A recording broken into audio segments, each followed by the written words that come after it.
Hi everyone, thank you for joining us today. Hope everyone had a really nice lunch. My name is Kenny Yee. I'm the Associate Director of International Admission here at MICA. I'm a proud MICA alum myself. I've been working in MICA's admissions office for about 12 years now, so it's really exciting to be here and to present this presentation for you. So as current sophomores and juniors, thinking about all the different types of colleges, the different types of degrees out there, and pathways is so important. So first off, congratulations on being here today and getting a head start in that process. So I'm here to help you learn more about different things to think about, approaches to researching, and how to prepare your portfolio. So first, I'd like to share with you how to get a head start as young creative makers. Start thinking about how do you find the right college and what makes you unique as an artist, and how do you tell that story through the subject matter in your artwork. So first, it's important to know the differences and the similarities between an art school and a university, because there are a lot of differences. So for an art school like MICA, we specialize in visual arts. For a university like Johns Hopkins University, there's an emphasis on liberal arts. So the focus at an art school will be creating art and preparing you for careers in art and design. Where at a university, the focus might be a wide array of different topics in addition to art that are outside of the creative fields, with the ability for you to possibly switch majors as a safety net if you're not 100% sure about the arts. The other thing are the majors that are offered. So at an art school, it's a broad range of art and design specializations, art history, creative writing, humanities. At a liberal arts, the majors will be a more broad range of majors with possibly dual major or minors in a field outside of the art, and there'll be more courses like with math, science, and business. The size also is, for an art school, tends to be smaller, a more focused community where students have similar purpose, talents, and creative interests. The sizes at a larger university is much larger campus with students in a wide variety of majors and interests outside of art. Location, you'll often find, if you do some research, that art schools often tend to be in usually urban centers. At a university, they can be urban, suburban, or rural, so you might find them in different pockets of the country. When you think about curriculum, in art schools, the focus of the studies is in visual arts, which really begins in your very first year when you start. At a university, the core university requirements often precede the studies of in visual arts. So in art schools, you'll start right away with your art courses.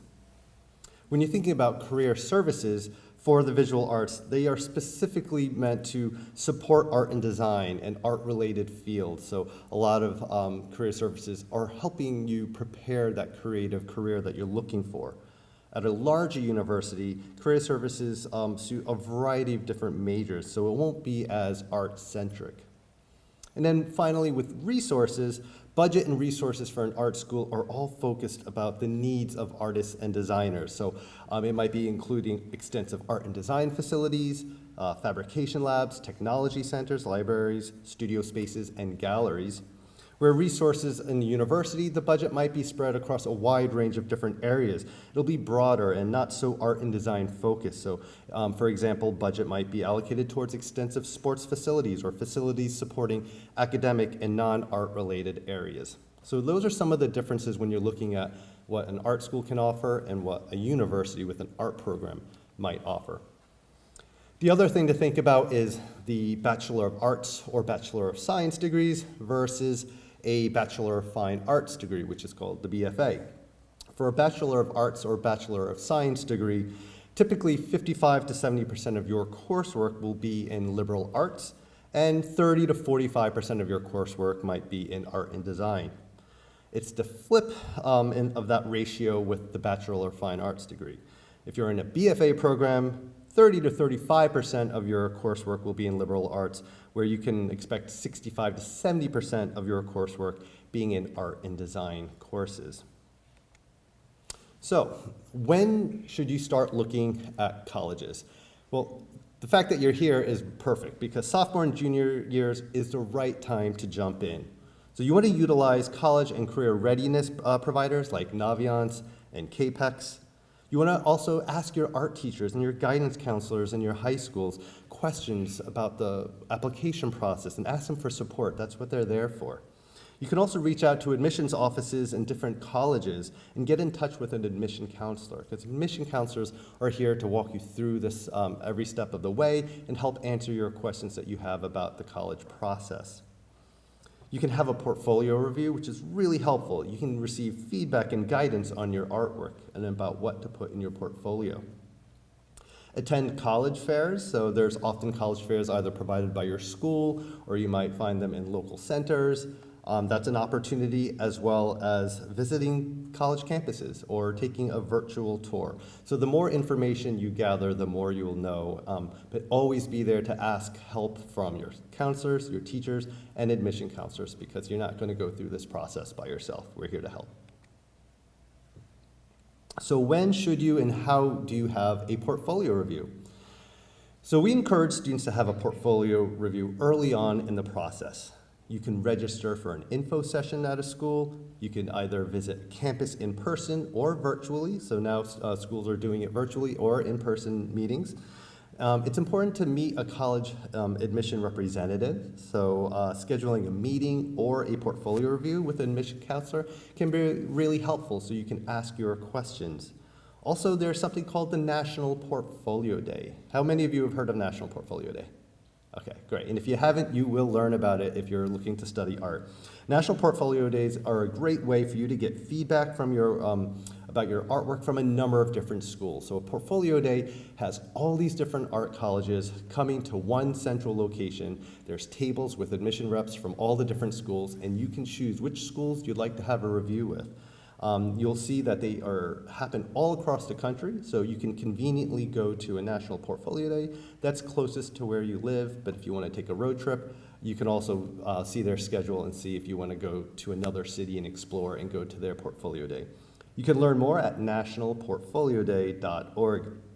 You can also visit acad.slideroom.com, and that's an opportunity for you to submit artwork digitally to multiple schools for feedback. So the common theme you'll hear often is getting feedback about your artwork, so you know what things to work on, things that schools are looking for, because the art portfolio is an important part of the process. So one of the questions I receive a lot is, what to expect from a campus interview or a portfolio review? And students are often nervous and anxious about it. And the first thing I would say is to just relax and be yourself. The counselor is not making any admission decisions based on your meeting, so there's no decision that's going to be made based on your conversation. We're just getting there.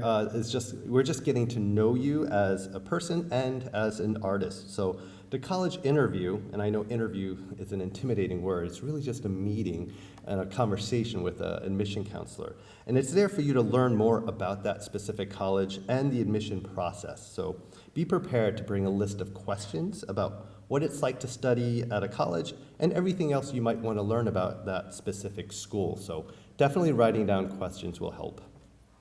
For a portfolio review, it covers the same subjects as a college interview, but it adds more an opportunity for you to show your artwork to a representative and get feedback and guidance on your artwork. Be sure to make an appointment for a meeting or a review well before your admission or scholarship deadlines, because you'll want to have time to take advantage of the suggestions that were made during your portfolio review before you apply. So I once had a portfolio review with a student who applied a week earlier. So we talked about his portfolio, and he said, oh, okay, but I already submitted my portfolio, it's already in. So definitely on the flip side, you want to have that conversation well before you are applying, so you can apply some of that conversation that you had. You want to find a college that's a good match for your interest and who you are and what you're looking for. So again, be yourself. You want to see what is the right fit for you. So don't try to mold yourself into specific schools. Be who you are and see which schools naturally seem like a good place for you to grow. And if you're interested in a portfolio review, you can bring a physical portfolio of artwork as well as your sketchbook. But if it's more convenient, you could also show your artwork on a laptop or bring a digital file. So bring work that you'd like feedback on. So students are like, what should I bring? Should I bring everything? Well, depending on the amount of time or how much work you have, you might not have time to discuss every single piece you've ever made. So you want to be able to edit and bring the pieces that you want to talk about the most and have feedback and questions on. Oh, I forgot to forward that. So what should you include in your portfolio? Well, most colleges require a portfolio. Some universities or liberal art colleges may not, but you should read the portfolio guidelines because each college will have different requirements for their portfolio. So it's really important. One portfolio might not suit another school, so you might need to adjust. And the only way you find out is to read what their portfolio requirements are and to talk with an admission counselor. Your portfolio should include work that is created in either art, high school art classes, or possibly an after-school art program or studio, weekend classes, or work that you make on your own time at home. Not all colleges ask for the same things in a portfolio, so some colleges will give you specific assignments to see how you solve a given problem, while some will want to see sketchbooks and others will only want to see finished work. And that's why it's important for you to talk with admission counselors. And if you have certain schools that you want to apply to, know exactly what that school is requiring in the submission. So you do want to make a list of those top colleges and talk to those admission counselors. So don't wait until the last minute. Give yourself plenty of time to put your portfolio together and also create enough work so you can edit and curate your portfolio for each school. So what else, in addition to your art ability, is considered in the college application evaluation?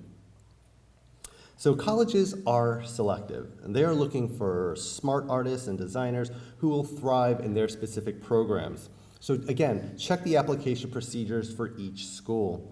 Your academic performance is extremely important for your application, so plan your high school curriculum and take challenging courses, and make sure you're doing well academically and you're putting in exactly the same effort and energy into both your art studio classes and your academic classes. Some colleges require an essay on a particular topic, so as an artist, engage your imagination to develop a unique subject from your own personal point of view.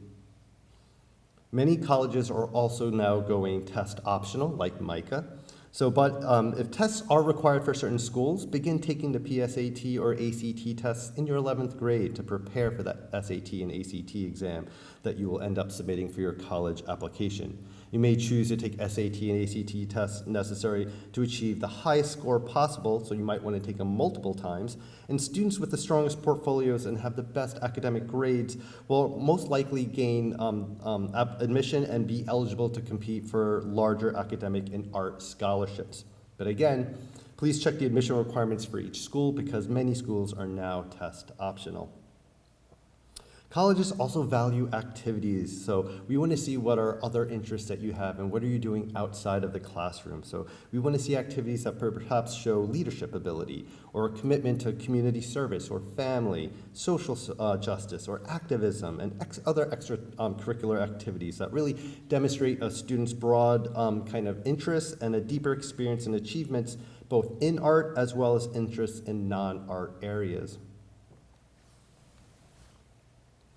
So what do you need to know about majors and how they may best suit your own skills, interests, and personality? Because students are always like, I don't know what I want to major in. What should I major in? And it's okay at this point if you don't know what you want to major in. A lot of students come into MICA still unsure. You know, some students come in undecided, or they might be on the fence between 2 or 3 different majors, and that's okay. I mean, you're here to explore and really see where your interest gravitates towards. So as you begin to think about it, you should start considering your talents and what you enjoy making, what you're good at, but what you enjoy and find fulfilling. You also want to explore options and build technical skills. And the technical skills is what's going to allow you to execute your ideas and make work in a lot of different mediums. You want to explore concepts because concepts and ideas are extremely important. You want to experiment with different media because you won't know what you're interested in if you always make the same artwork using the same material. So broaden that approach and work with a lot of different media. And then also just think about, what are you passionate about? What can you see yourself doing that's fulfilling or challenging or exciting? And where are your interests gravitating towards? So then you could start thinking about what are some major or majors options and really just start to explore that a little bit more deeply. And when you get an idea of what you potentially want to explore and study, then you could start thinking about the colleges that offer those specific majors that you're interested in.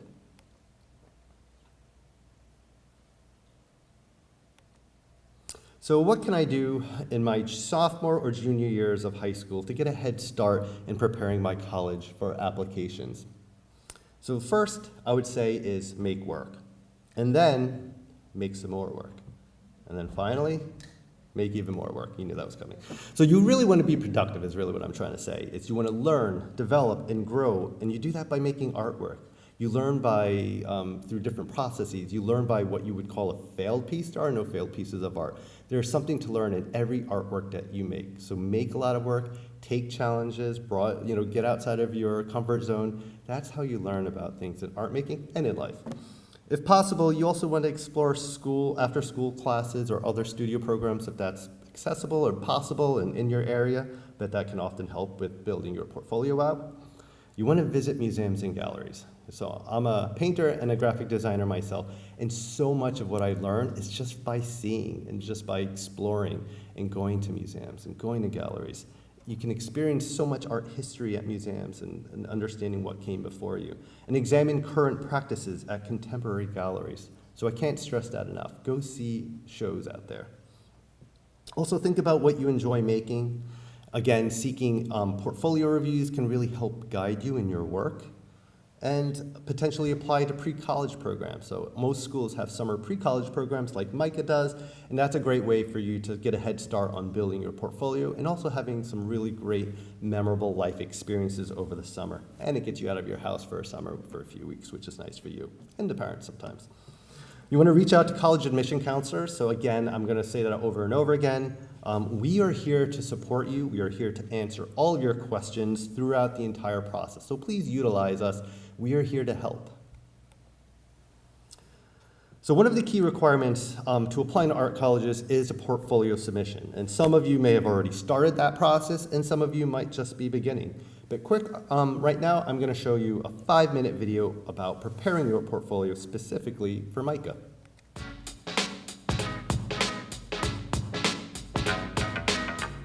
Hi, my name is Madison Cohen, and I'm an admission counselor here at MICA. And I'm Jordan Sanford, Assistant Director. Creating a strong portfolio is a huge part of the application process, so we're here to give you some tips on how to make your portfolio the best it can be. As artists and designers, it's common to have a variety of interests, so your portfolio should show us what you're good at, who you are, and what you like. Your portfolio should demonstrate understanding and skill with your chosen media. Show us that you've mastered some key technical skills, such as good composition.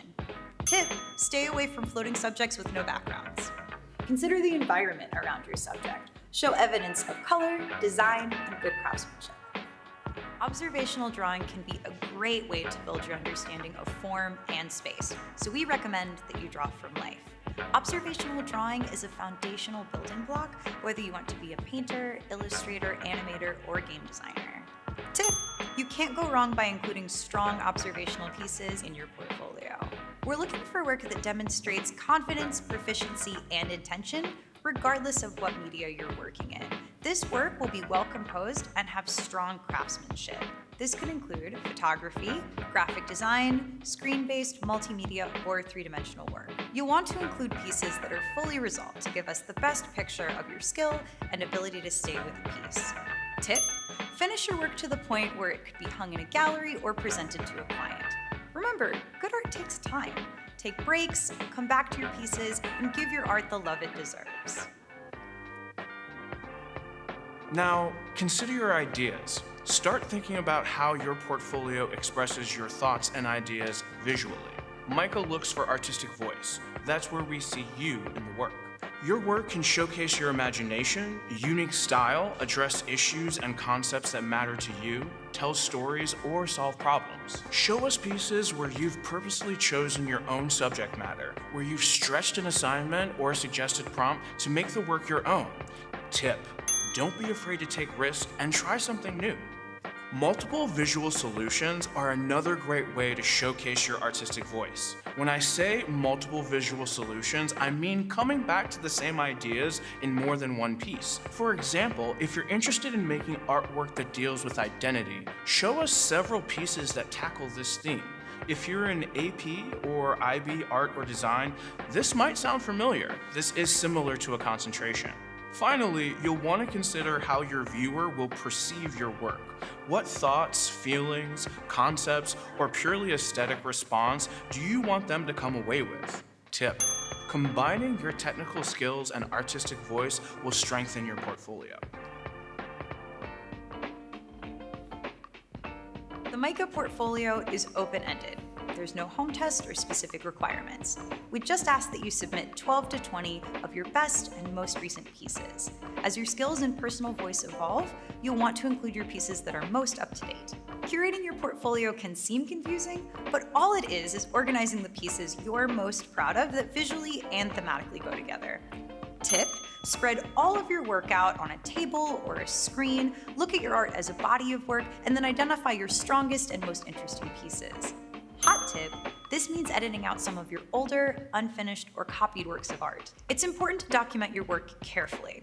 Ultimately, you'll upload your pieces to SlideRoom, so for 2D and 3D pieces, you'll want to take clear, well-lit, high-res photographs on a flat and neutral background. You can ask your art teacher for help with documenting your work professionally. For best results, use a digital SLR camera and 2 light sources pointed at the piece at a 45-degree angle. If you don't have access to a digital SLR camera, you can use the camera on your phone if it is high resolution. If your work is installation, performance, or time-based, document the work in the context it was meant to be seen. Tip: shoot your piece so that it fills the entire screen. Hot tip: shoot and submit pieces individually. Don't add text on top of your images. You can add notes later in SlideRoom. Lastly, your portfolio is about you. Show us what you're good at, who you are, and what you like. As you prepare your portfolio, have fun, take risks, and don't be afraid to be unapologetically you. If you're an underclassman, it's okay if you don't have a portfolio yet. You have plenty of time to make artwork that you love.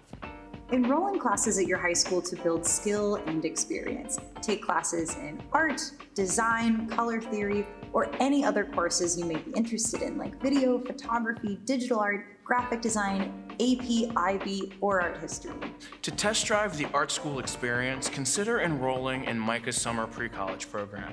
It's designed to help you develop a college-ready portfolio. Also, our admissions counselors are more than happy to give you personalized guidance and feedback. You can schedule a campus tour, come find us at your National Portfolio Day, or just send us a quick email. We're excited to see your work.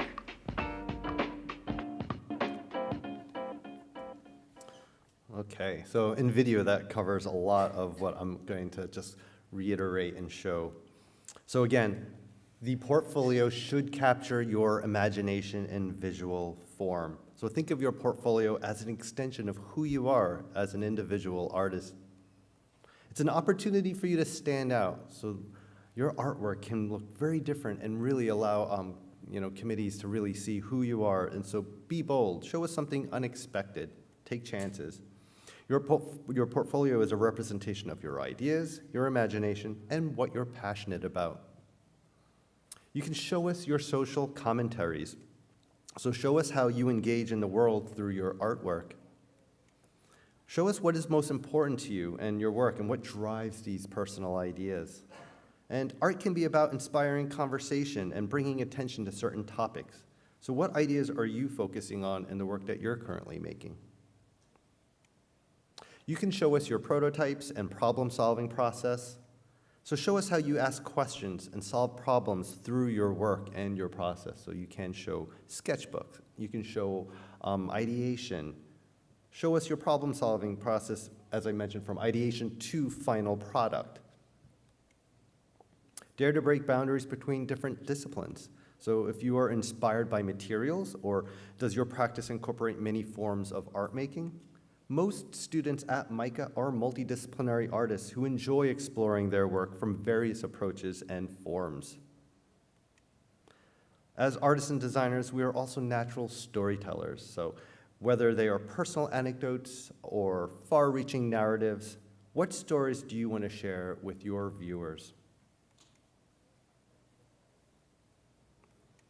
And then something I always say, and that's always really important, is to show us the work that you love, not just the work that you're assigned to make. Usually when I look at a portfolio, I can tell which pieces are just teacher assignments that they're made to hand in for a grade, and then the work that students are really passionate about, that they felt they had to make because they had this burning desire or this idea that they really feel really close to.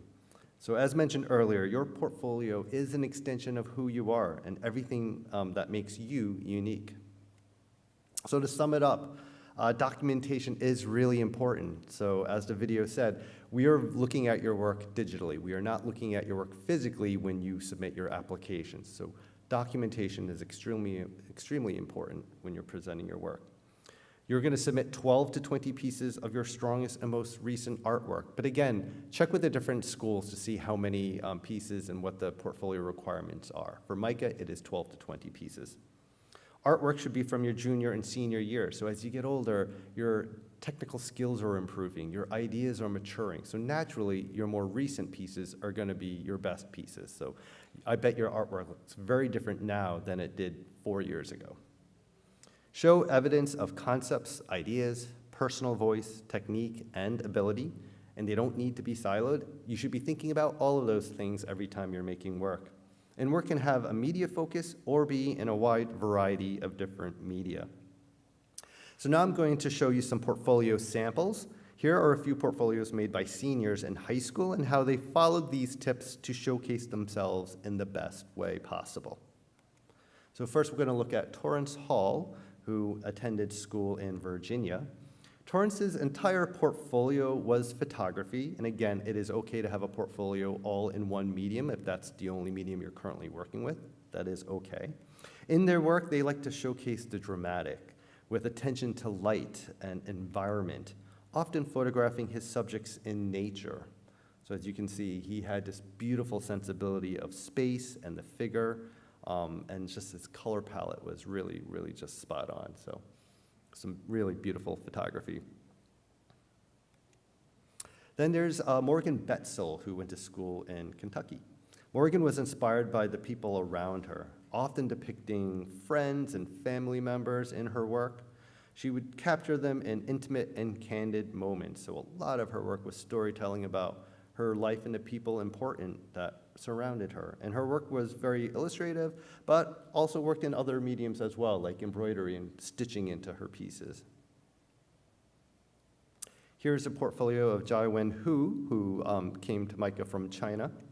Jai-Wen was interested in graphic design and illustration, and the bulk of Jai-Wen's portfolio included graphic design works, poster designs, typography, and package design, but as well as illustrative works and also printmaking. So you can see Jai-Wen's portfolio was very different than Morgan's portfolio.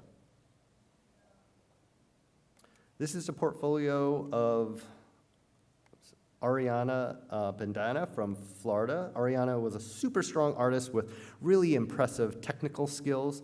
They were a very skillful painter, but they also enjoyed incorporating other materials, often collaging images, using embroidery, and reworking her paintings digitally as well. So you can see Ariana's aesthetic sensibilities in all of her work. Even if it might be different mediums and different approaches, we could always tell Ariana's work from others.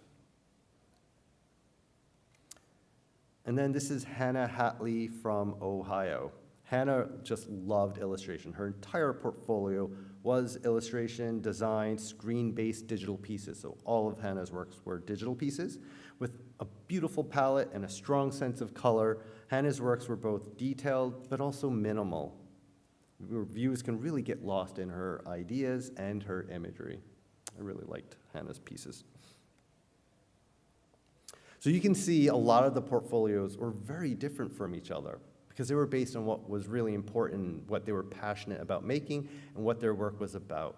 So I hope you felt inspired by the portfolios that we just saw. So also, if you want to get a head start with developing your portfolio, you might want to think about MICA Pre-College. So MICA Pre-College is a wonderful way for you to Stay on MICA's campus over the summer, meet artists from all over the country and the globe, and it's also a wonderful and memorable experience where our programs will start in early July. We have both 2-week and 4-week programs.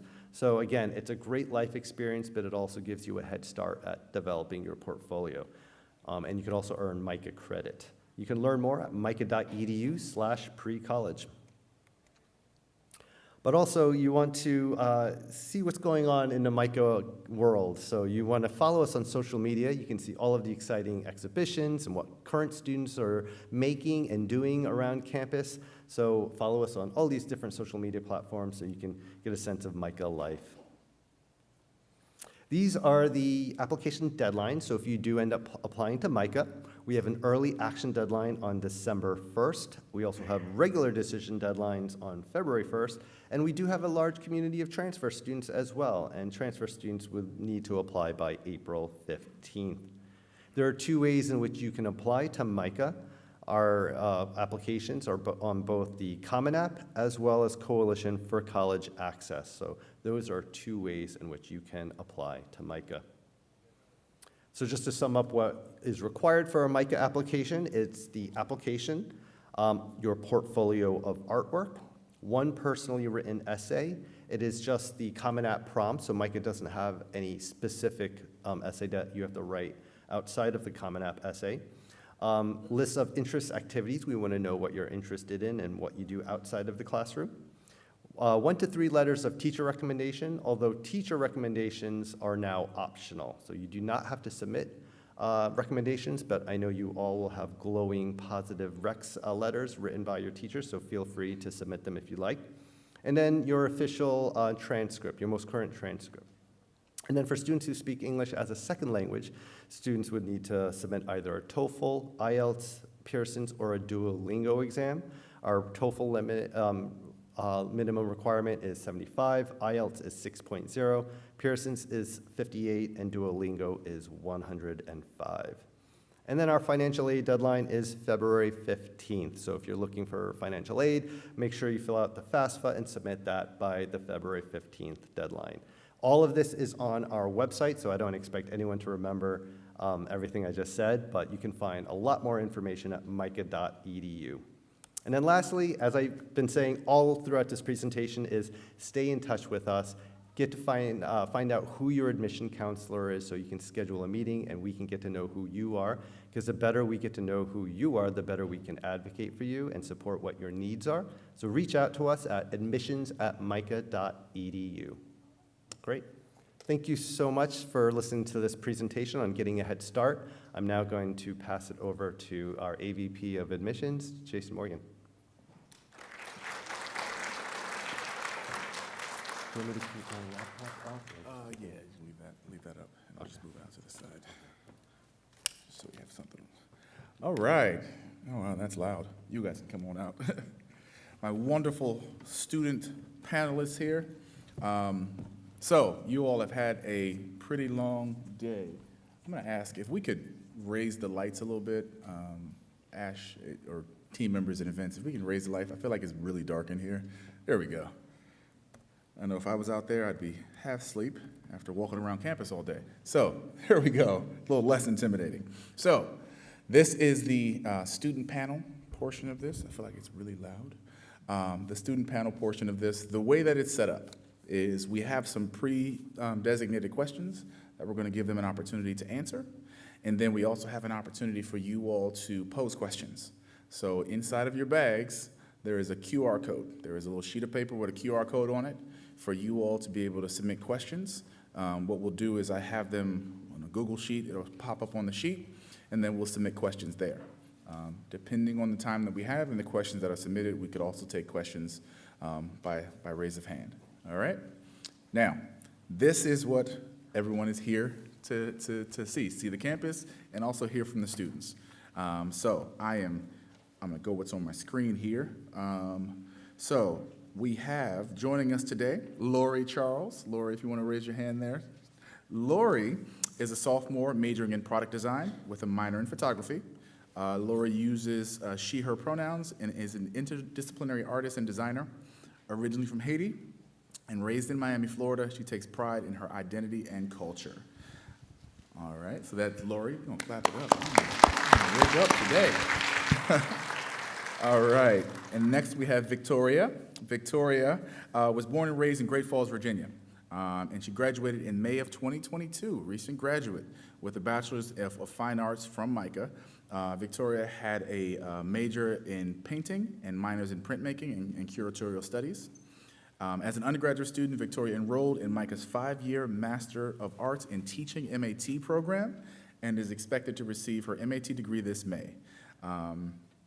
Over the last 4 years, Victoria has had a variety of involvement in MICA's community, ranging from volunteering as a community site leader, working as a wellness coordinator, meeting from prospective students as a tour guide, and helping students develop their professional packages, and finding internships as a peer career advisor in MICA's Career Center for Career Development, where she currently works.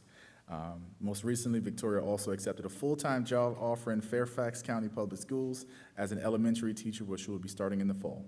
Congratulations, Victoria. Next, we have Maker there. Maker is from Houston, Texas, and is currently a senior at MICA. Maker is a stop-motion animation major, and she has completed her thesis project. Looking forward to Art Walk coming up soon. Quick plug for Art Walk. You are going to be receiving some information for my local folks to come out and just see how amazing it is. Maker's work focuses on fabrication of miniature sets, props, costumes, and puppets. She's also a student resident advisor, RA, as well as a member of the Student Animators for Inclusion Club. All right, Maker. Clap it up. All right, last but not least, we have Justin. Justin is a junior printmaking major at MICA with a minor in sequential arts.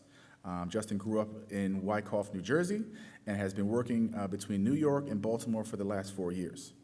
Justin has been closely involved with the printmaking department, working as a teaching assistant and social media manager. Recently, Justin has self-published the first of 2 issues of his original graphic novel series, Dust, and continues to write and illustrate further installments. He works as a public affairs specialist in the United States Coast Guard, creating photo, video, and social media content for the military out of Manhattan. Additionally, he is a wellness coordinator for the MICA Fitness Center, a librarian at the Decker Library, and an officer in 3 clubs and organizations. I'm exhausted just reading that, so we're gonna clap it up for Justin. All right. So during this part, I'm going to give you a couple of prompts to pull the QR codes and begin to submit the questions. So we have some stage questions for the first part, and then we'll get into the questions that you all have. So our first pre-submitted question for my panelists is, why did you choose to come to MICA, and what is your favorite memory from your first year at MICA? And we'll start with Victoria and work our way down. Great. Hi, everybody. Welcome. So I chose to come to MICA because of its incredibly welcoming atmosphere, as you guys might have already experienced today in your tours and all these wonderful presentations.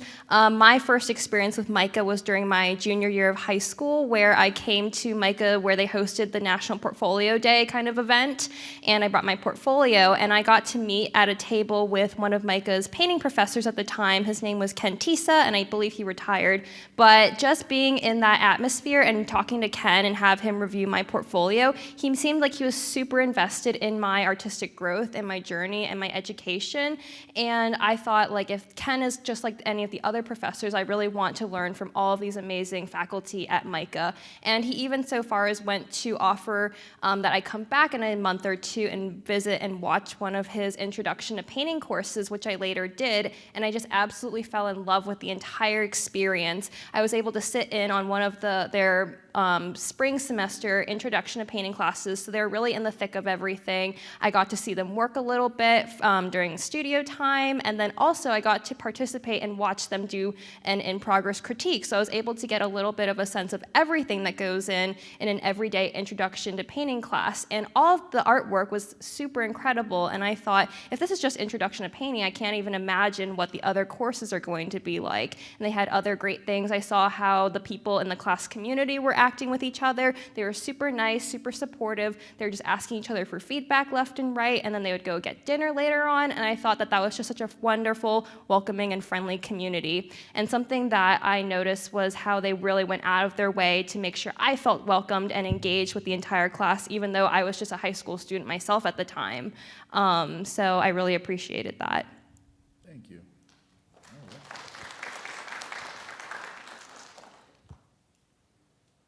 For me, and I went to art and design high school, and I studied film at the time.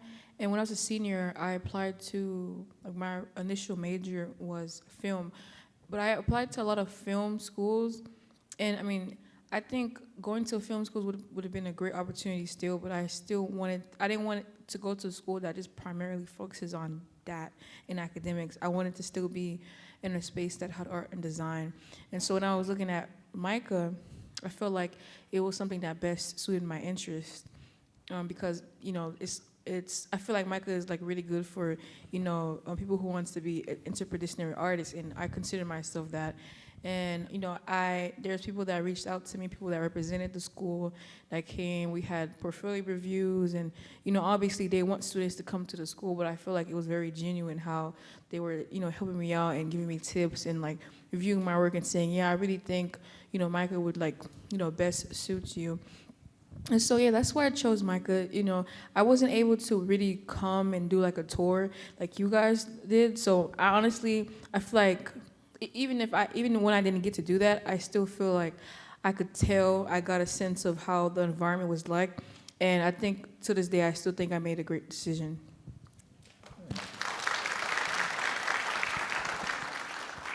Yeah, I went to MICA because where I grew up, I lived near New York City, so immediately when I was applying to college, I knew I wanted to go to an art school that was in New York, or at least a city setting.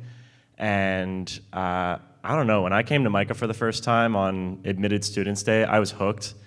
If not by the facilities and the students and the welcoming community, it was just the breadth of the city that surrounded it. I got to just see this beautiful, happy environment that not only is found inside of the campus with students laying out on the green, working outside, just enjoying like a nice sunny day, but also just taking the light rail out, exploring the rest of the city, and just getting to see this beautiful array of city life that's so much different than what I'm used to, but also just as artistic to inspire you in whatever you're working on with whatever classes you have going on.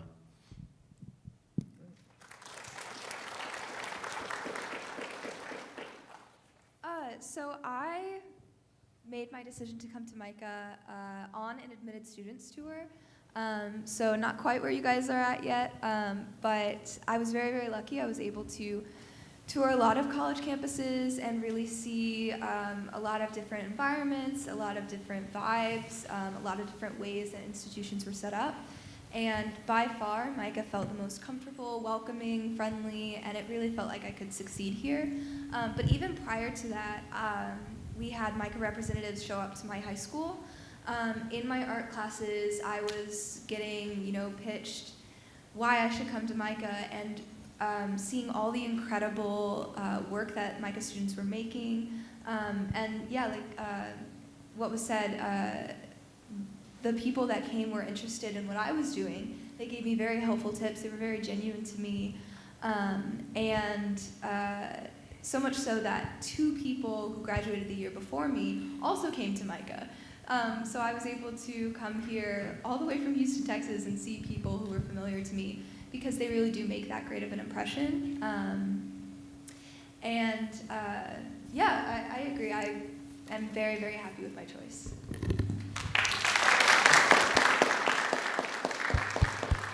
All right. Our next question is, how would you describe the MICA community? And we'll start with Maker and work our way back down. So I love to describe the MICA community as curious. They are very, very welcoming and wonderful here. But especially, and I think this is kind of unique to the MICA community, people want to know what you are doing, what you're interested in, where you're at in your process. They want to know what techniques you're trying out. They want to know what classes you're taking. They want to know what experiences you've had with professors or where you're going to lunch or dinner. They want to know who you are and they want to know what you're doing because they want to be a part of it. And they want to invite you to be a part of their experience. Anybody you meet here, they'll ask for your art Instagram. If you talk about a project you're doing, they'll ask for pictures. They want to know you, and that goes for the students, your peers that you meet here, but also your professors. They're genuinely interested in who you are as an artist at that moment in time. I've had great experiences in even academic classes where professors were interested in the projects I was making in my studios, so that way they could bring in artists in history who were doing the same techniques that I was doing, or they were bringing in modern artists who were dealing with the same questions that I was dealing with in my art. So that kind of curiosity and interest in everybody that you meet, I think really defines the MICA community. Thank you. If I could just ask Maker, if you could describe the difference between a studio class and an academic class, because it might seem like an obvious thing, but it's... Yeah, so your academic class is kind of what it sounds. It's like history, language, liberal arts. We have some math and science classes as well. Those are usually shorter. They're about 2.5 hours. And you'll focus more on like writing and reading and class discussions, whereas a studio class is a longer form class. It's where your art making is, and that'll be typically 6 hours with a lunch or a dinner break, so like 5 hours of actual class time. And yeah, those have to do with like in studio practice, you're making art. Great, thank you. Clarification. Justin, back to the question, how would you describe the MICA community? Yeah, the main way I describe everyone here is very knowledgeable. I'd say that what you don't already learn from the many classes that are provided here, you learn from your peers and the other students around you. Anything that can be taught in a class can also be retaught by the students that learn it to other students. I'd say, myself included, there's a lot of us that, you know, we think, oh, I want to take like every single class, but that's not really possible always because there's such a wide variety of different mediums and like tech that you can explore. But what you don't learn from your curriculum, you can ask a friend like, hey, I know you're taking a fibers class. Can you teach me how to use a loom? Or if someone's in the printmaking department, you can say, hey, I really want to know how to do something on this letterpress. Can you teach me? And everyone is always so eager to jump on the opportunity to teach you something because they also know that they can gather information from you as well. It's like a giant web of art mediums that you can just teach and reteach and learn from each other. And I'd say I've learned just as much from my professors in different mediums than I have from a lot of the friends I've made who have just taken the time to teach me something that I was interested in and were happy to volunteer to just spend time with me and teach me what I didn't already know. Lori? Yeah, for the community, I mean, I would say individually, I see that there's a lot of self-assurance, self-respect, and like, for example, if someone were to misgender you, the person would be like, no, that's not how I identify. I need you to speak to me this way instead. And, you know, so putting that as a community, they will vouch for you and like protect you, be there for you, and you know, sometimes it kind of feels like I'm watching like a Marvel's Avengers like scene, how they be coming together to defend the person, and I like that. It's like they're really protective. We're really protective of each other, and we're considerate. I also think the community is very understanding. I think, you know, they're willing to hear and have a listening ear, an open mind, open perspective about different things. I think, you know, like what you were saying about learning from other people, learning different things because everybody, like I said, this school is like interdisciplinary, so you could have a friend that's doing printmaking and then have a friend that's doing film. None of the things you guys are doing align whatsoever, but you're learning from each other and, you know, having a listening ear and just basically just helping each other out. Like, I don't know anything about film, but now I'm engaged in this. I would like to learn, and now we're both engaging in a conversation and helping each other out. You end up doing many critiques too without trying to. Like, you have a friend and you ask them for help about something, they're gonna go and help you out because the professor is not gonna be with you all the time, and they're not always gonna respond to your email like as fast as you would like. So having friends, from different places that are also used to having these type of critiques, they could help you out. So yeah, that's what I would say about the community. I think it kind of gives me like a support group type of energy. Yeah. I also agree in terms of support when it comes to the student community. So how I like to describe the student community at MICA is very supportive and uplifting of one another. So for instance, when you're a junior or senior fine art major, such as general fine arts, drawing, or painting, you get this wonderful big studio space in the Lazarus building that's across the bridge. And you either get it to yourself or you have a studio mate, and you get to make as much of a mess as you want in this wonderful open kind of studio space. And there's studios all along next to each other, and you can just go down the hallway if you need some help and pop into somebody else's studio and say like, oh, could you come over here for a second and give me like a quick critique, or I need just some feedback on the colors I'm using or the composition, or even I've had people come in and ask me if they could take a photo of me in a certain pose for a reference. So we're all trying to help and collaborate one another, and everybody is working on their own kinds of subject matter and discipline or media, so there's never this kind of cutthroat mentality because everybody is trying to improve in their own way and focusing on their own set of subject matter. So we're all very supportive and uplifting of one another, and I see a lot of people who are always helping one another in installing their exhibitions or their solo shows, and I've seen people who will spend the entire day helping their roommate paint their gallery walls a bright red color to be able to have it in time ready for their exhibition opening. And there's never a question about these things. People at MICA are so friendly and helpful and wanting to give back to their friends because they know that they would receive the same if they asked them for that in return. On the other hand, within the faculty and the professor community, I also think that they go the extra mile to make you feel really supported by them, and they try their best to act as a mentor to you and give you all sorts of resources. So I've had my professors, for instance, go out of their way to make connections with me and other maybe past MICA alumni that they think would be helpful to bridge a connection. They'll put us in touch. I've also sometimes just posted my artwork on my Instagram story, and my professors who follow me will comment and reply to me and say how wonderful it is, how proud they are, or have some really helpful feedback. So we have a really close-knit kind of community between students and faculty here, and we go very much on a first-name basis. So it's never like Professor Katie. It's always like, oh, hey, Katie, how are you doing? Oh, Victoria, I love that printmaking that you did earlier. I want to see it in person. So it's a really wonderful and positive community. Thank you. All right, our next question. What has been the most influential course, classwork experience you've had? Why was it so influential? So let's mix it up here. We're going to start with Justin, then go Lori, Victoria, then Megan. Cool. As a printmaker, I got to shout out Robert Tillman and one of his classes that he taught me during my printmaking curriculum, which was Politics and Print.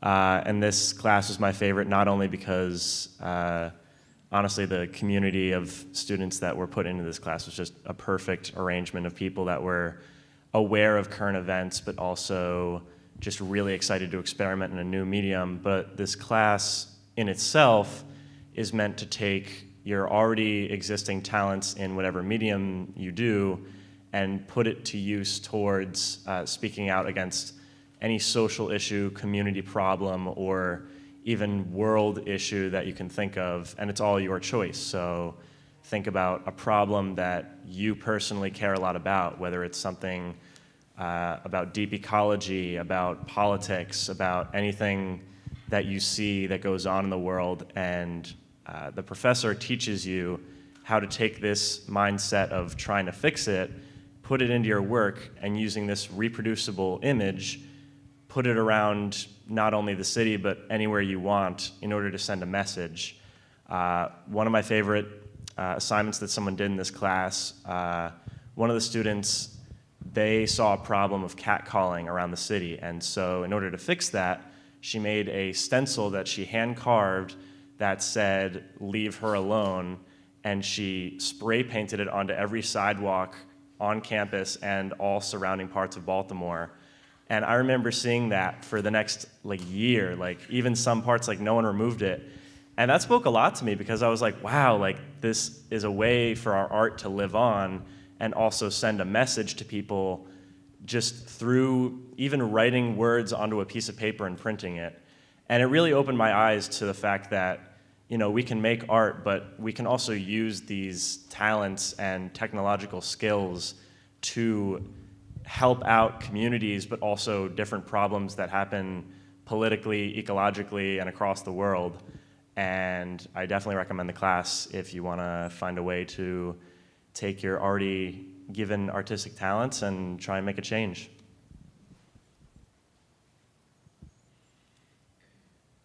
For me, it was actually an academic course. I took it last semester in the fall, and it was Introduction to Culture Anthropology. The person that was teaching was Ruth Tolston. I really enjoyed that class because, I consider myself a bookworm, and I like to read. But I really liked this class because we had to read these long, they were a little too long, to be honest, but we had to read these, a few chapters of different articles and books that anthropologists publicized throughout the years about concerning their research or field work about from this community or that community spread out. And, obviously, some of them were weird how they talked about those communities, because they would often talk about those communities like they were people in a zoo or something. And even though some of the things were really offensive, we were still able to take that and bring it into class and really have an open discussion about these type of things. And I think reading about different cultures and whatever, because I'm very big on culture, it makes me have more perspectives about things and how people approach things differently, which I think that's an underrated skill to have, because I'm in product design. I'm thinking of what products I can make in the world that can actually help people out. It's not just this person with this issue. It's it's globally, and so that's why me taking this class, I took it obviously because it fit my schedule, but it actually helped me out because now I'm just okay, I didn't know about that. I'm gonna keep that in mind when I design this from now on, and yeah. So I have two classes that I was really fond of, and I'm hoping one of them can appeal to you in the audience. But on one hand, it was more of an academic class. It was a year-long course that I took as a senior called Exhibition Development Seminar, but anybody from any time at MICA can take it. So we had sophomores, juniors, seniors, even grad students in that course. And what it is, Exhibition Development Seminar was a year-long class, kind of collaborative course where you spend the entire 2 semesters planning together with a budget an exhibition that you're gonna put on. So there's different kinds of groups that are created within the class. So there's a curatorial team, there's an exhibition design team, there's a graphic design team, there's a public program and education team, and you all work together to find artists, and we found artists internationally and typically across the US and imported their artwork and put on this really great big exhibition show. And the reason why I found it so influential is because it was the first time I really felt like I was able to use these skills that I've built at MICA and use them in a real world setting, and that we were creating W-2 forms and documents for giving out contracts to these artists, communicating every day with the artists, trying to collaborate when they're gonna ship in their artwork. Are we gonna get it and pick it up in a truck?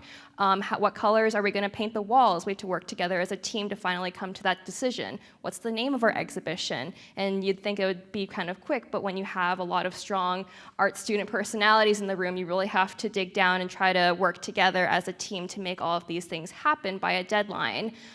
So I felt as though these real world skills I still use to this day, because even as an artist, and you'd think maybe as a painter or a drawer or a printmaker that you just kind of make your own art and it's like a solo kind of job, but in reality you have to collaborate with other people, whether it's exhibition design people who will help you showcase your paintings in the future or frame them, or you have to collaborate with people who might be publicizing and talking about your artwork, and you then have to be able to write about your own artwork. So I found that class to be super helpful. and sometimes people at MICA even take it more than once.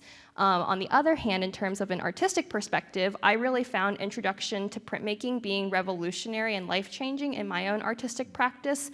I was a painting major and then later declared a printmaking minor after my academic advisor convinced me to do Introduction to Printmaking because I had space and he's a printmaker.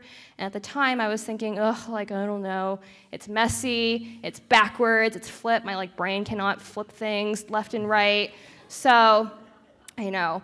I was hesitant, but I was like, fine, I'll trust you, and I wound up loving it, and it's my favorite media to this day, and it's really kind of changed and evolutionized the way I think about art, and I'm always geeking out over prints to this day. So I recommend when you're looking at different colleges, whether it is MICA or another art school or art program, to really keep your mind open to those artistic disciplines that you normally wouldn't think about, because you might be hesitant about how messy or crazy something is, but you might wind up falling in love with it.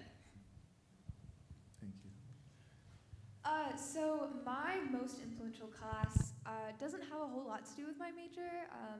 As was said before, I'm an animation major.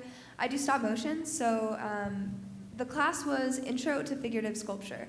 I definitely sculpt the figure in stop motion. I make puppets, but the reason that class was so influential to me wasn't just because I was increasing my skills as a sculptor, but the way the class was set up really informed the way I think about my art.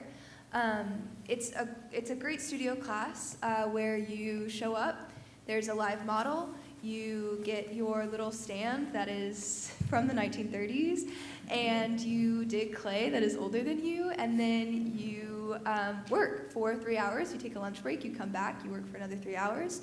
You set your project, your fruits of your labor up against the model, you critique for a couple of minutes, you tear it down, and then you go home. And you do that 16 times in a semester, and it's wonderful. There are no homework, there's no quizzes, there's no tests or midterms or finals. You show up, you work, and you are graded on your participation and your effort and whether or not you've grown as an artist.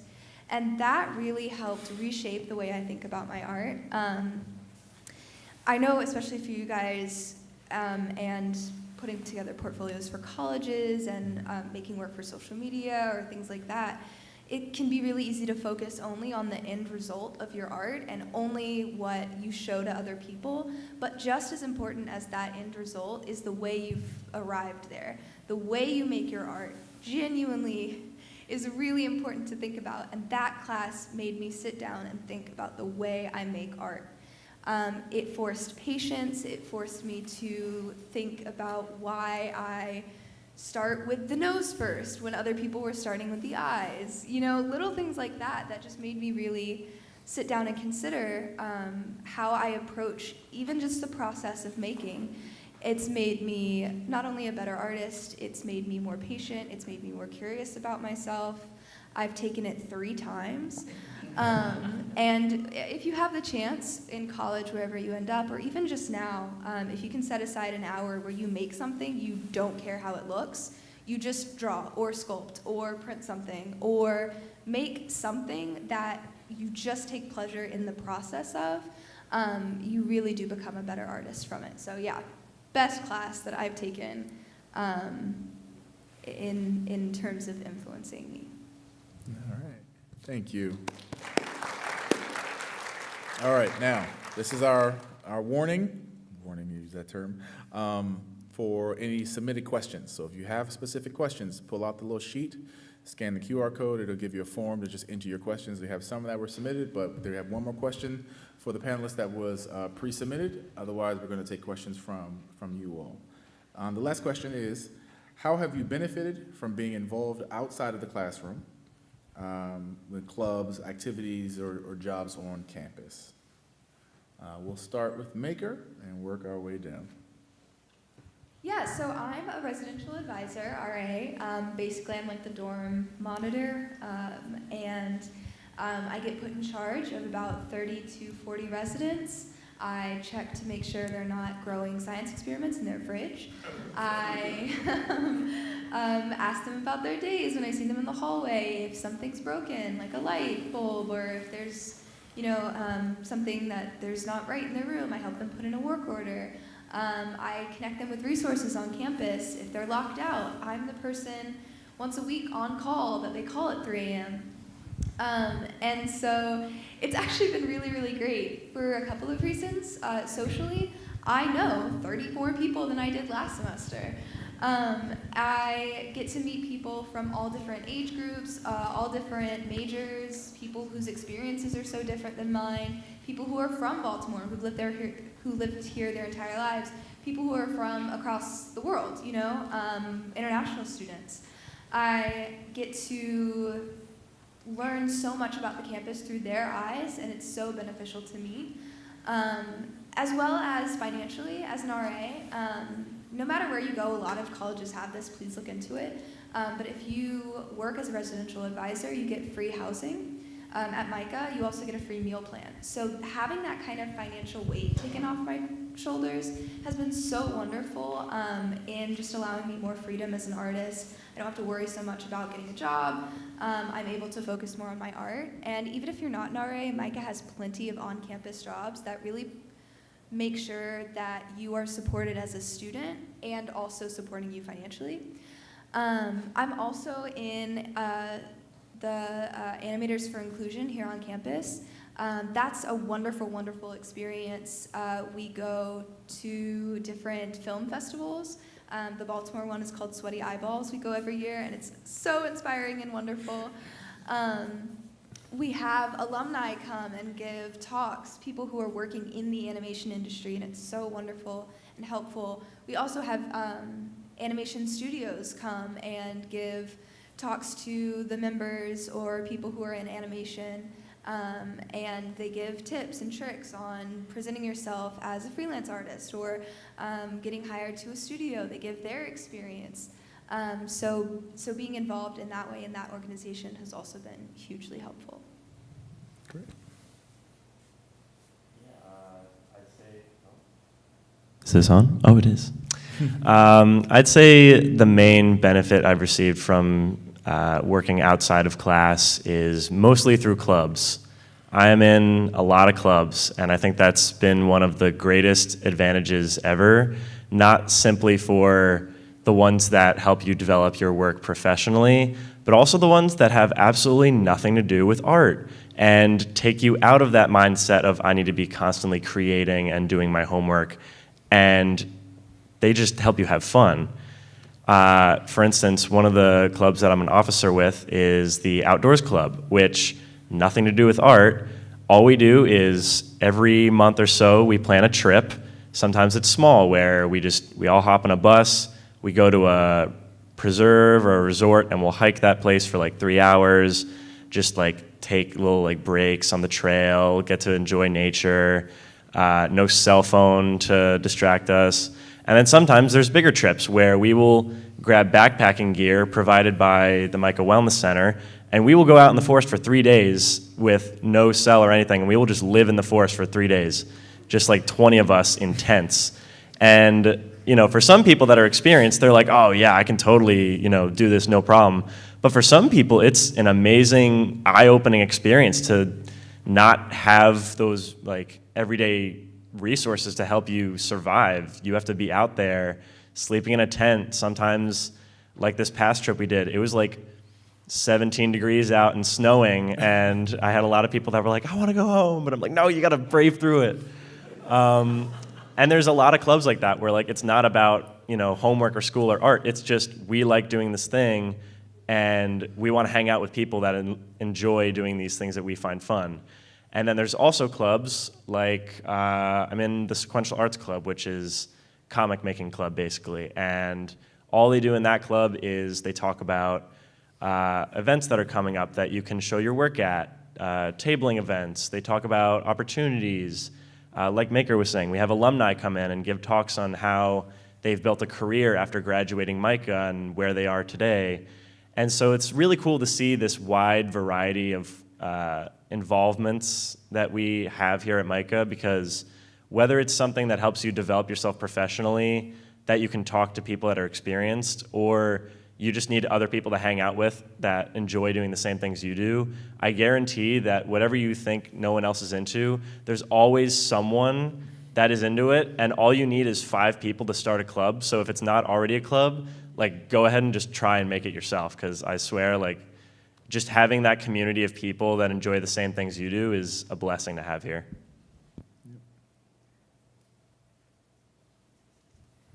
All right, well, I gotta advocate. I mean, no, not advocate. I have to shout out my people. So I really, I represent the Office of Culture and Identity. So shout out to Tynus and Jalima, because they're my supervisors, and also the other officers, including myself from Black Student Union. I'm really big on community and advocacy. So I guess last semester I was like involved in a Student Voice Association, and it was like an organization outside of like MICA. It's called Envisioning Safety on Our College Campuses. Obviously, the Black Student Union, OCI. Those are like my main focus. And I would say that me joining those clubs and organizations was really beneficial because, like I said, helps me learn more things, helps me have a bigger perspective on things and see how people carry on different issues that affect them. Also, I mean, I kind of basically made a niche within a niche at MICA, because at the end of the day, like, this community is great and all, but sometimes you can't really relate to me because how I look like. And so it is great to be able to be around people that understand where I'm coming from, and because they have those experiences too, and we basically become each other's support system. And no, like, we're not, so sometimes we do our critiques, you know, because there's a room of silence and nobody wants to talk about my work, but, you know, we could have our own little art critique where everybody that's in the club can really have a chance to give that person constructive feedback where they feel like they're heard and their work is being acknowledged. And yeah, I definitely think just me being in class and just going to school, like, I mean, yeah, being in class and then me just going to my room, like, it was not going to do anything for me. Like, I really think it's good to get yourself out there and join things that, you know, you relate to, join things that you're passionate about, because it will just help you in the long run. And even if there's clubs that you don't, or organizations that are here or outside of here that don't relate to you, you could always make one. Especially in MICA, you could always make a club. Like, whatever it is that you feel like is not here, it's. I mean, I'm not saying it's like the easiest thing in the world to make a club, but it's not super hard. You know, if you find a community of people that have the similar interests with you, like I said, this community is very supportive. So, you know, if you need people to share it on their stories and yada yada, like the MICA app, y'all be using that app like Twitter, but you know, just do your thing, and people will really support you and be there for you, you know? So, yeah. So after May, I will have been at MICA for 5 years, and I want to just acknowledge really quickly that all of these amazing clubs and organizations and being a part of as an officer for like multiple or having a number of on-campus jobs is by no means like an instant kind of thing when you first get to MICA by any means. It's not like the standard or kind of expectation of you, because that would be kind of impossible as a first-year student. And I tell this to the first-year students who I help mentor at Career Development. But I think being involved just very slowly in incremental steps as a first-year student is an amazing way to start, just like baby steps. So for instance, during my first year at MICA, I wasn't like super involved in a lot of things, but I was really gravitated towards their community site leader program, where they place MICA students who are CSLs into different areas of the Baltimore community to do kind of art-related activities or even like environmental activities that weren't as related to the arts. So for instance, I was placed at a Union Baptist Head Start program church, and I made art with 3- and 4-year-olds once a week on Mondays. So that just helped me get kind of a small start into getting out into the community, making relationships, starting to think about how I want to use art and kind of branch it out to give back to others. And that was just a baby step. And then next, during my sophomore year, getting involved with an on-campus position. So it's not like a real-life job where you have to like go off campus and drive somewhere or anything. It's a really small step of just working working at the fitness center as a wellness coordinator. And then I got to prepare and write my first resume and write my first cover letter. And then all of those small little things of being involved gradually outside of the classroom helped me build this portfolio to later blossom into different internships that I was really thankful to have, such as working at the National Gallery of Art, the Smithsonian American Art Museum, and Renwick Gallery, both of which I still work as a contractor to this day. So you have to, I suggest to people, to start really small and not to get too ahead of yourself. And when you do those little baby steps, they really kind of culminate together to be able to benefit you in the long run. And that's how I've kind of used my time outside of class at MICA. But also on a lighthearted note, because I know that was really professional and serious. For instance, in a club aspect, in a social aspect, being involved at MICA, I've really benefited in building more stronger relationships with my friends. So for instance, my one friend and I binge watched all of the Queen's Gambit until 3 a.m. one morning. It was I think it was a weekday, and we just couldn't stop. And we thought, well, we're a couple of girl bosses and we like chess, so we can start the MICA Chestnuts Club. And we later, I think the same morning, probably at 4 a.m. now, sent in the Google form application to start the MICA Chestnuts Club, and we were able to create this really strong bond, and like Justin and MICA were saying, be able to create a community of what was then 5, and then it grew into other people, of just folks who like to hang out and play chess and have a good time. So you can kind of take your time how you want it to, whether it's down more of the professional route, a social route, a combination of the two, and really make that time to how you, it'll best fit for you and your schedule. Great, thank you all. We'll clap it up for those pre-submitted questions.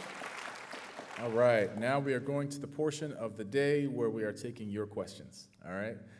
So we'll have a few submitted here. Is there a brave soul in the audience that wants to ask a question? If so, raise a hand. Otherwise, we'll go with what was submitted. Here we go. I'll restate the question so everyone can hear it as well. My question is, what's the affiliation between Johns Hopkins and MICA? Question was, what is the affiliation between Johns Hopkins and MICA? So there is a really great resource that you can take as a MICA student, which you can talk about with your academic advisor, and you can actually take classes from Johns Hopkins, from UMBC, and other college campuses around Baltimore, and those students can also take classes at MICA. Right now I'm in a game design class with a student who's also studying mechanical engineering at Johns Hopkins.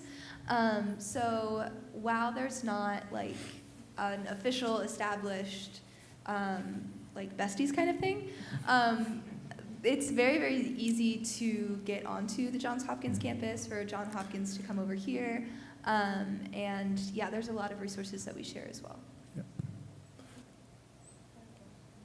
If I could add one thing to the Johns Hopkins questions, then we'll take yours. So the program that they're referring to is the College Town Network program. It's actually 12 different schools all across Baltimore. Baltimore is not really known, nationally as a college town, but if you look at the number of schools within a small area, it is very much a college town. So you can take classes at Johns Hopkins, at Loyola, at University of Baltimore, right down the road. And as they mentioned, no additional cost. You're not applying as a student to Johns Hopkins. It's already, because we do have an agreement with them through this network, that our students can take classes here, theirs can take classes here, our students can take classes there. We also have, for my film folks in the room, we also have our Johns Hopkins Film Center.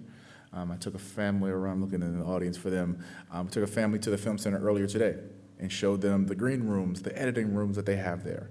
And that facility is a joint partnership between Johns Hopkins and MICA. All right. A question there. I was sort of wondering, since there was such an emphasis on making your portfolio, I wanted to ask the students, sort of, what were some of your things that you felt like you kind of were weaker in when it came to your art, your insecurities when it came to your portfolio, and how did feedback from the MICA staff or admissions counselors kind of help you in your art journey? Great question. Yeah. So when I applied to different art schools, I applied to SAIC, VCU, and MICA, and I got into all of those. So I can kind of speak to what each of those schools were looking for. I would say SAIC was looking more for like conceptual kinds of work, really narrative, even more abstract at times. VCU was completely on the flip side of Virginia Commonwealth University, in that they were looking for more technical things, a lot of still lives, a lot of like kind of technical drawing and painting skills. And I thought that MICA had a really great balance of wanting both conceptual and technical things that they were looking for in your portfolio. And I recommend kind of having that nice balance. And when you're ordering, this is like how I ordered mine in terms of like the slide room, if they still use slide room, in that you start off with the more technical artworks of yours, then you get into more conceptual things, and then you get into your most kind of conceptual narrative and heavily impactful artwork at the end to tell kind of this narrative of how you've grown as an artist. Because kind of like in high school, when you take Art 1, for instance, you're doing a lot of technical drawing and still lives, and then by the time you're a senior in high school or a junior, you're taking AP Art and really delving into those topics that you're interested in and kind of your emphasis. So similar to high school in that narrative of skills, refining the skills, and then more conceptual things. I think that's how your portfolio should also be similarly mapped out when applying to MICA. And I think in terms of feedback that I've received, and it was a while ago, so I don't remember it all super clearly, but I think kind of pushing out of your comfort zone and experimenting with more color, more ideas, being even more like metaphorical rather than very like representational and symbolic all the time, I think always helps. And I think they just really want to know kind of what you're interested in and your passions rather than trying to make like a cookie cutter portfolio that you think is good for art school. Because when you get here, then it's like, like what do I make art about then? Like I've gotten in, what's next? But you want to kind of start thinking about those things that you want to make later on at art school. Yeah, I mean, I feel like you said everything, but yeah, I would say like not everybody has went to like an art high school or have that experience before they come to MICA, so that could be something that could add on to an insecurity or something. But I would even, that's not what you really asked, but I do think that's something to keep in mind. But yeah, I honestly would just, do what you mentioned, have a portfolio where you're showing like, skills that like, just the traditional art in general. They want charcoal drawing, still life, or, observation, like do stuff like that. But also make the art that you like, make the art that you're passionate about, and don't come here, if it's abstract or if it's whatever, do the art that you feel that you're passionate about. Don't come and compare what that person is doing for their portfolio and, oh my God, like my stuff don't like that. Don't even think about any of that. Just do like the technical stuff, but do things that makes you, why is it that you wanted to come to MICA? Like you wanted to come to MICA for this reason, and it probably connects to your art. So make the art that you feel connected to. Don't just do art that you think the school is gonna like. Do what you like, because the school, this might sound cocky, whatever, but that's my approach.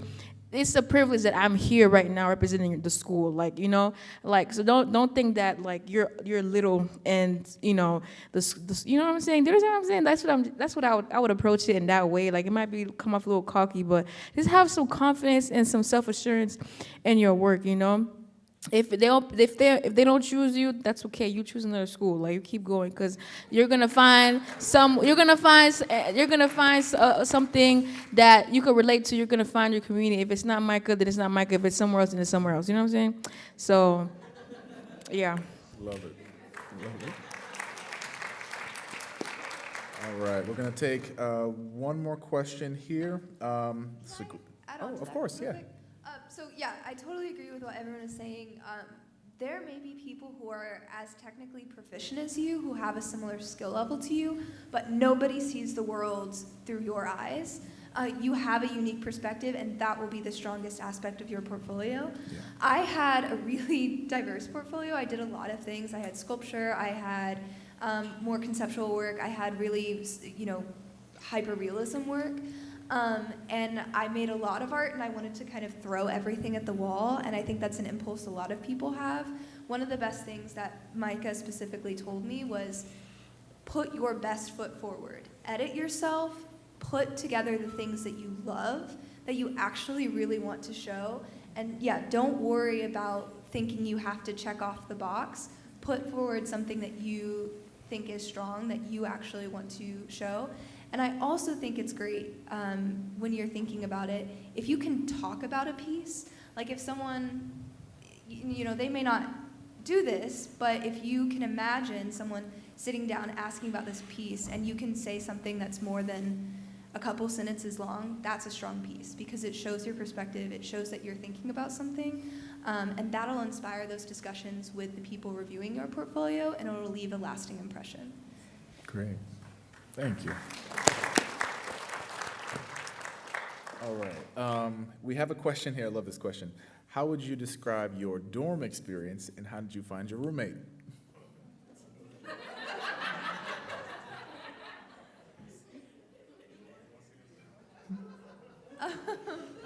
So when I was a freshman, I was randomly assigned my roommates, and I think it's kind of a mixed bag experience. One of them, we just went out for ramen last night to celebrate my birthday, and the other two, I don't talk to anymore. And, that just happens. Sure. People drift apart, people connect. The most important thing is to kind of let go of your expectation that your roommate's gonna be your BFF forever, and just recognize that you are strangers or just people sharing a space together, and that's all it has to be. It can be more than that, but on the base level, you just need to find someone you fit with enough that you're not at each other's throats or that you don't feel like you're coming at completely different living experiences.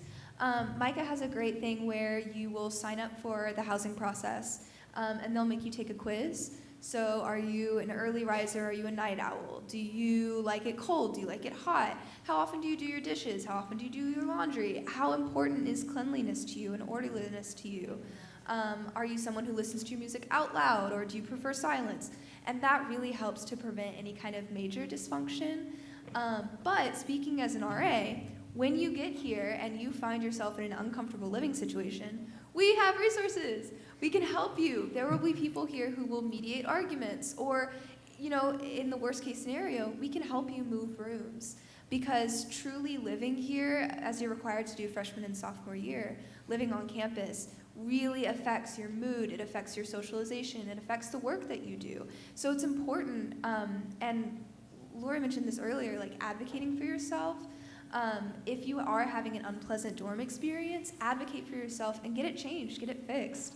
But I do want to shout out the MICA dorms real quick. From all the college tours I was privileged to go on, MICA has some of the best dorms. We have apartment-style dorms in which we have a living room, a kitchen, a full kitchen, and a bathroom that is shared between maximum 4 people, sometimes 5 when there's a triple in the room. You either have a single room where it's a private room by yourself, 1 bed with a door, or you'll share a double, sometimes a triple, where it's 2 beds in a room, maybe 3 beds in a room. This is such a great experience. It really introduces you to living on your own, and it's really great not to have a communal bathroom with 20 people and instead only having to worry about maybe 3 other people. You have to, buy your own groceries, start cooking for yourself, cleaning your own spaces. It's a really, really great way to kind of transition between living with a family and, maybe living on your own. Great.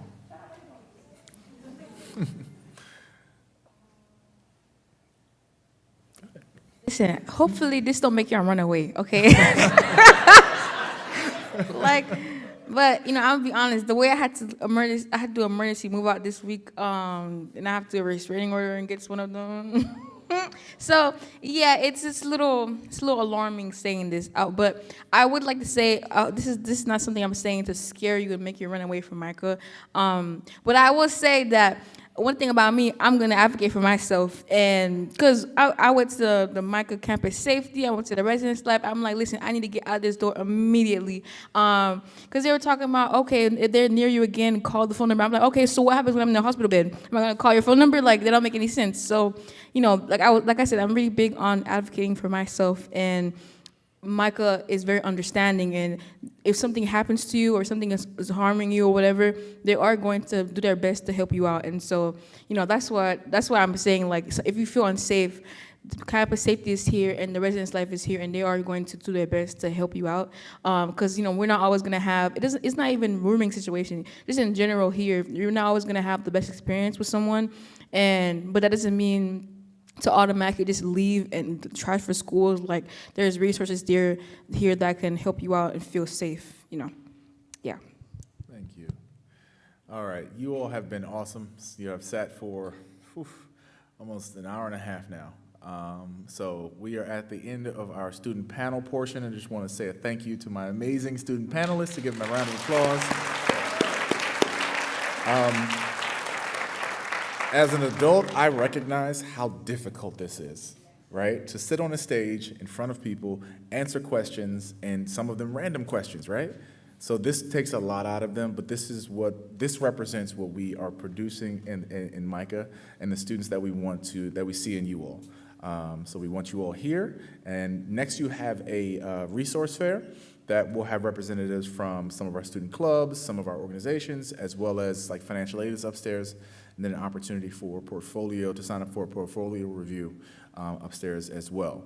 It was originally supposed to be outside, but it's probably raining or about to start raining, so we moved it inside today. So as soon as you walk up the stairs, there are tables set up, and that's where our resource fair will be located. All right, any other questions that you have? Kenny showed our email address earlier today, and it's also in your bags, but it's simply admissions with an S, admissions@mica.edu, and we will make sure to follow up with you. All right, thank you so much, and have a wonderful day.